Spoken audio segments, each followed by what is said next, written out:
Good morning, it's Trillinair coming to you with another video today. The reason I'm making this video is because there's a couple things on my mind. I mean, right now we're seeing a couple different countries begin to go through hyperinflation, namely Venezuela and Zimbabwe. In Zimbabwe, it's gotten so bad that you have people that are willing to pay the equivalent of 7,200 US dollars for a single Bitcoin.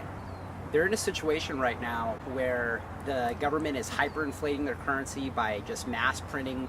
They've shut off the credit card transactions, the debit card transactions. The reason Bitcoin is rising so high over there, folks are just afraid to keep their money fiat because it's just becoming completely worthless. Let's say you had $100,000 in Zimbabwe cash, right? You're doing just fine, but for whatever reason you didn't have property or anything else. Well, that $100,000 now is worth about $1,000. You're basically seeing the complete elimination of savings that you may have been working up for your entire life. That's a killer. We're seeing the same thing going on in Venezuela right now. What we're hearing is government officials are going and monitoring the electric network for people who are using it to mine Bitcoin for free. Over in Venezuela, you don't have to pay anything for power. So they're monitoring the network, seeing where all this massive amount of power is going to, and they're going to those addresses, they're arresting the people, putting them in jail, confiscating their equipment, and then we're hearing reports that they're then letting them out and having them set up the equipment in government-run facilities.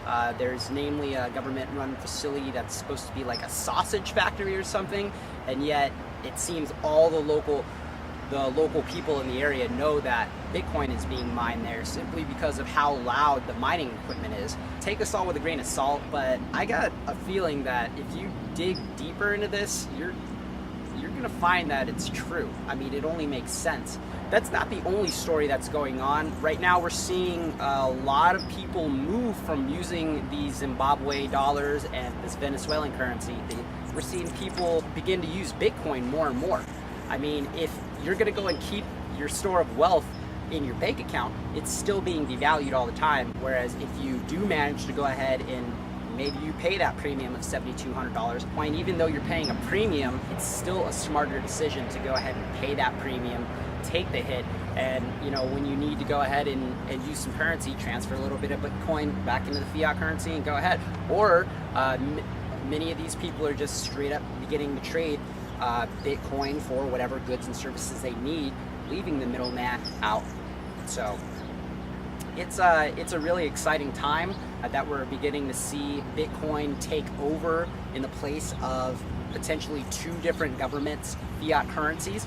I would not say that we're quite there yet, but there is certainly a story developing here, and it will be very interesting to watch going forward. The only thing I wanted to talk about today was LocalBitcoins. Yesterday, they released something. If you had Bitcoin on their exchange at the time, you didn't receive your Bitcoin Cash. They released an article titled like Bcash something. They were calling Bitcoin Cash Bcash, which if you're out of the loop, Bcash is a word used by Bitcoin SegWit supporters to kind of delegitimize Bitcoin Cash. They want to take the Bitcoin out of Bitcoin Cash so that they're unassociated. So when people think Bitcoin, they don't think Bitcoin Cash. It's a whole little infighting there. But whichever side you're on, that's cool, do you. I've got my own personal views, and I don't want to impose them on anybody. I want you to come to your own conclusions. But yeah, anyways, they released this report of Bitcoin Cash saying, brain fart. So LocalBitcoins, instead of paying out their users in Bitcoin Cash, because then they would have to figure out some way to support Bitcoin Cash, which to me doesn't honestly seem that complicated, but what do I know? I'm not wanting LocalBitcoins or any other exchange yet. Yeah, pretty much instead of giving them that Bitcoin Cash, they're giving them the equivalent amount in Bitcoin. Now this is extremely contentious. Bitcoin Cash has basically gone up to it's gone up to above $1,000 once, and it's gone almost to $1,000 a second time. And right now it's sitting down at, I believe it's about $450. When they made the announcement, it was like $400. And they said, yeah, we're gonna credit you guys your Bitcoin Cash amount, the equivalent in Bitcoin. So they went ahead and they sold your Bitcoin Cash without asking you. And now they're crediting you in the Bitcoin amount at this lower price of like $400 to $450 or something. Now, we don't know when they sold it. If they sold it back when it was, in the 700, 800, 900s, they're literally giving you half of the equivalent amount that they should be giving you. Now, whether or not you're doing it for altruistic reasons, all right, whether or not you're selling the Bitcoin Cash and buying Bitcoin and giving it to your customers for altruistic reasons because you support Bitcoin, or whether or not you're doing it because you don't want to spend all the money implementing a local Bitcoin Cash sort of system, like you have your local Bitcoins, that's neither here nor there. The problem is the amount of money that they're giving people is not the equivalent that it would have been if they had just simply given the people the money themselves. It's neither here nor there what their intentions were, whether it be for they don't want to invest in the infrastructure, or they don't believe in Bitcoin Cash, so they don't want to pay people out in Bitcoin Cash. That's not the issue. The issue is straight up you were shortchanging people, and that is not acceptable. So this has been Trillinair. Thanks so much for watching, but I'm more interested in what you have to say on the situations going on in Zimbabwe and in Venezuela and LocalBitcoin.com. Personally, I want to see them give the full amount, give at least like closer to $700, $800, $900 worth of that Bitcoin Cash in the form of Bitcoin to their users. I didn't have any on the exchange at the time, thankfully, but yeah, I'd like to see them pay out more than what they're intending to give their users. That's not acceptable. And to be honest, I don't trust LocalBitcoins at all from this point on. I've heard a lot of people have had great experiences with them. Personally, I have never had good experiences with LocalBitcoins. I've never actually been able to meet up with anybody on there. It's always been kind of flimsy. Maybe it's just because it's the nature of it. It's kind of like a Craigslist when somebody says, yeah, I'm gonna buy your couch, and then they never show up, whatever. I digress.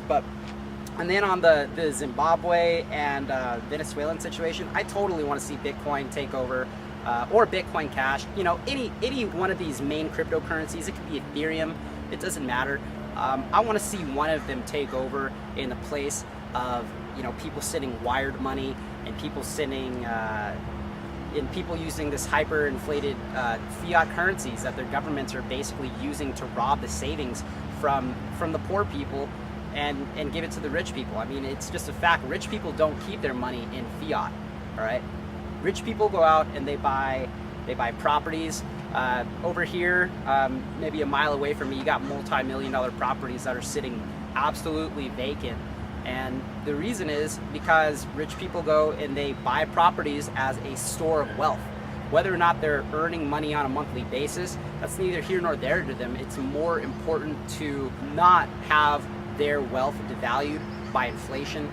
And unlike most governments are telling you, we're not going through 3% inflation right now.